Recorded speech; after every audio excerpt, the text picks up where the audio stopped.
Ljudi, da li ste primetili kako u posljednje vreme nas proizvođači mobilnih telefona posmatraju kao da imamo pamćenje zlate ribice? Možda neko ima.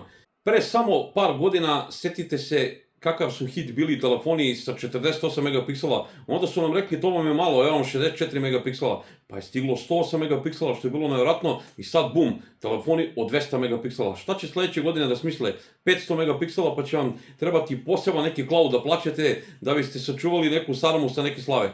Hajde da se nalažemo. Da li je slika sa telefonom od 200 megapiksela 200 puta bolja od nekog starijeg flagshipa ili nekog profesionalnog fotoaparata koji ima 12 ili 24 megapiksela? Danas ću da pokušam da raskrinkam marketinšku laž mobilne industrije. U ovom videu pokušat ću da objasnim i sebi i vama zašto nas lažu i kako nas lažu. Zašto neki telefon sa 3 puta manje megapiksela pravi fantastične one wow fotografije, a neki sa 200 megapiksela čim izađe sunce pravi užasne mutne slike. Ostanite do kraja ovog videa ako vas zanima ova tematika i posle ovog videa neće moći niko da vam prodaje maglu u prodavnicama mobilne telefonije. Dobrodošli na Sarpi TV kanal. I pre nego što krenemo, želim sve vas da pozovem, ne bilo vam teško, lupite like, komentarišite nešto, podelite ovaj video, tako pomožete rad moga kanala da ostanem nezavisan kao što sam do sada bio. Prvo da razbijemo taj mit, šta je to megapiksel? To je milion sitnih tačkica na senzoru vaše kamere koje hvataju svetlost. I onda kad pomislite 200 megapiksela, vi zamislite, wow, koja je to velika, ogromna mreža koja hvata svetlost i sigurno može da uhvati sve. Ali pogledajte u čemu je fora. Zamislite da imate garsonjeru od 30 kvadrata. To vam je glavni senzor na vašem telefonu. Da se ne lažemo, telefon je mali. Ne može glavni senzor da mu bude veličine televizora. Zamislite da pravite žurku i kome bi bilo udobnije da u tu garsonjeru ubacite 50 ljudi ili 200 ljudi. Tamo gde je 200 ljudi biće krptjanac, velika vrućinčina. To se isto dešava i pikselima u malom prostoru. Kada proizvođači nabiju tako mali prostor 200 miliona piksela koji se muče da udahnu što više svetlosti, što je najbitnije za naše fotografije.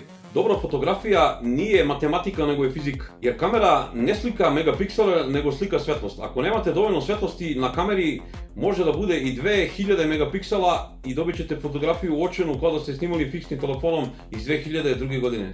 Pogledajte ovu grafiku. Ovo je najprostije objašnjeno na svetu.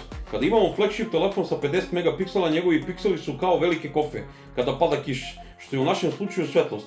Te velike kofe začas skupe brdo vode. Rezultat, čista, prelepa slika, jasne boje, sve puca od detalja čak i noću. A sa druge strane imamo ovaj budžet telefon od 200 megapiksela. Njegovi pikseli su toliko sitni da izgledaju kao plastične čašice za rakiju, poređene jedna pored druge. Kada padne mrak i svetlost ima malo, te čašice ne mogu ništa da uhvate. Dobijete sliku koja ima brdu digitalnog šuma, mutna i izgleda očajno. Zato iPhone, Google Pixel ili Samsung primjera flagshipi godinama koriste senzore od 48 ili 50 megapiksela, a ne takmiče se s ovim jeftinim trikovima. Sada dolazimo do onog dela gde vas telefon bukvalno obmanjuje ili laže. Izađete napolje sa telefonom od 200 megapiksela, škrjocete neku fotografiju i mislite da ste napravili fotku od 200 megapiksela, bukvalno niste. Zato što softver tog telefona skapira da ima te male i beznačajne piksele i onda uz pomoć softverskog trika koji se zove pixel binning tehnologija ili jednostavno narodski spajanje. On tih bukvalno 16 megapiksela spaja u jedan i onda zamislite dobijate jednu fotografiju od 12 megapiksela. To vam je kao kad uđete u kafanu, naručite veliku porciju od 20 ćevapa, konobar vam donese jedan ogroman ćevap napravljen od tih 20 manjih i kaže to vam je to. Zašto to telefon radi? Zato što bi prava fotografija od 200 megapiksela zauzimala previše memorije. Znači odete negde, napravite par fotki, previše memorije bi vam to zauzelo na telefonu, a procesor bi vam se jako mučio da obradi tu fotografiju. Onda će sad mnogi da me pitaju, pa kada toliko megapikseli nisu bitni, sad šta da gledam kad kupujem novi telefon. Gledaj da imaš dobar procesor i da imaš dobru optiku. Džabe tebi 200 megapiksela ako ispred tvog senzora stavljeno jeftino, tanko, plastično, sočivo koje krivi sliku i mute ivice. To je kao da postavite profesionalnog fotografa da slika kroz prozor koji nije opran 30 godina pa ne vidi čovjek ništa, džabe mu sva oprema. A drugo je procesor ili mozak telefona ili njegov ISP, Image Signal Processor. On mora u deliću sekunde da prepozna, da podesi boju i kontrast i da prepozna da li slikate babu neku u kaluđerici ili slikate mačku.